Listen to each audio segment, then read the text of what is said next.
Hi guys, welcome back to Matt Builds a Castle, and today's episode is slightly different than normal because I've revamped the way I film all my Let's Builds now. So this is what we did last episode.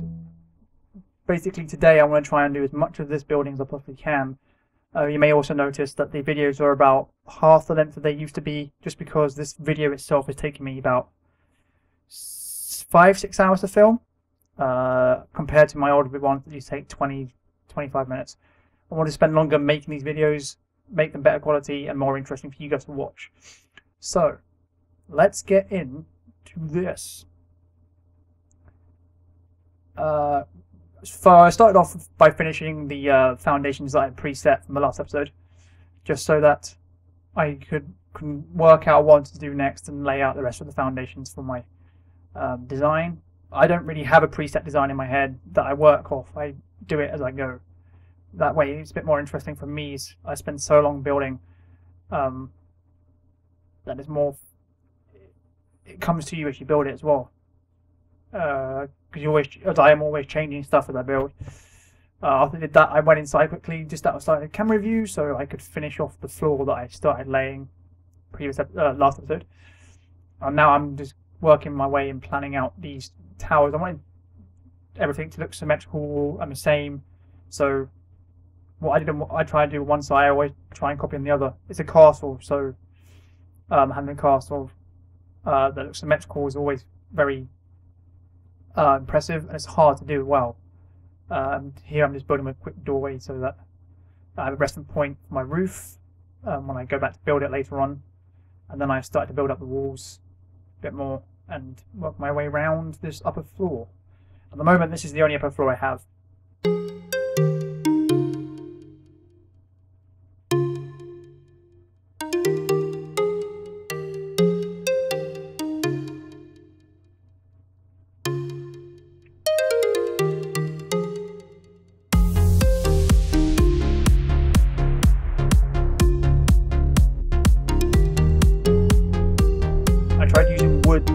Decoration inside the building, just as an idea for later to come back to.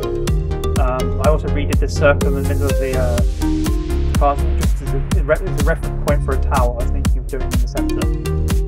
I don't know if I'll do it yet. It's just at the moment it's just a reference point. Here I'm marking off the level that I want to build something at. So that long line up to the roof is my marker. And then I'm at the back, top space or corner, flying around building another tower. There's 2 towers in the front and the back. And now I'm deciding, I'm laying out an idea for a wing that puts that back into the castle. You might notice that there's blocks at the bottom of the screen because sometimes I forgot to hide my toolbar. Because this is obviously the first time I've done this and I'm learning how to do it, working out how the best way to do this. This is the tower that I built on the other side, kind of building it up to level so that everything's at one level to then come back to finish off later.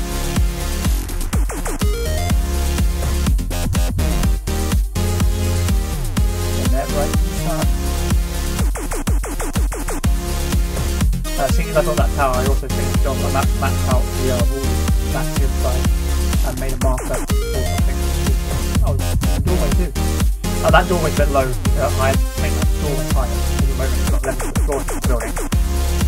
I'll come back later to that. This is just a reference point for a balcony or outside area that I thought I'd do. This is why I've put the purple wall, so I can mark out how much to do this. I did think about doing this part square, but then as I was thinking about doing it, I thought, if I try and do it so let's make those more impressive when I get it done. And then the other side. One problem with this is I have to go back and fill it later on with schedule.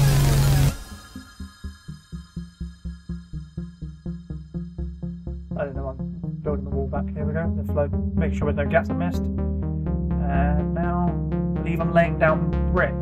Here we go. So I'm laying down the ground material for this balcony area, which I just had to use cobblestone to be waving. This probably took me about an hour and a half, an hour to do the whole back section. Eventually all the courtyard inside the entire building will be this way.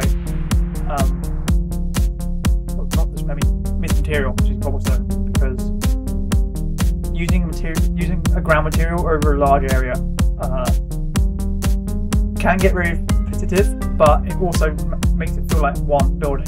Which this building is made up of several buildings, but they're all inside a giant wall. So it's one project, and it's quite difficult to do around the curve areas. But there we go. I actually cut out into another version of Minecraft where I've world edit, and I made this clip underneath the overhanging balcony just so that it looks in place. I've also made it so that the people that made the castle dug away at the mountain and built their walls.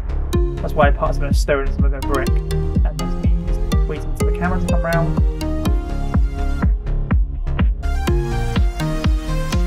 That's the decorations that I started on doing this year.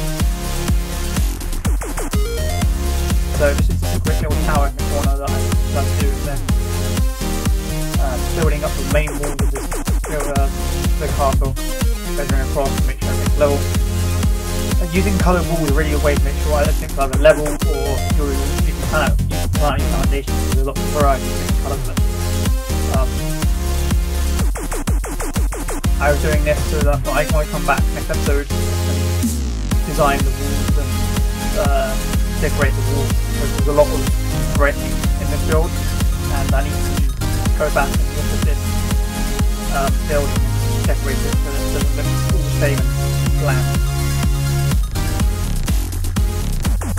Just building up the front. I missed out the central big circle in the middle, which is always back, because I might build it up to be a large tower later on, or I might just use it, I don't know.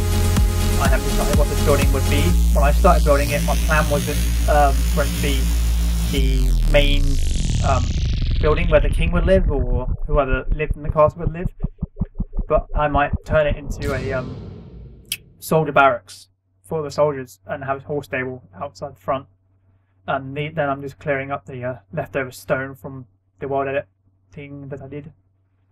Because world edit is it's very unpredictable when you click. So I'm just clearing up that. Took quite a while to do. And then here we go. So this is what we've done this episode.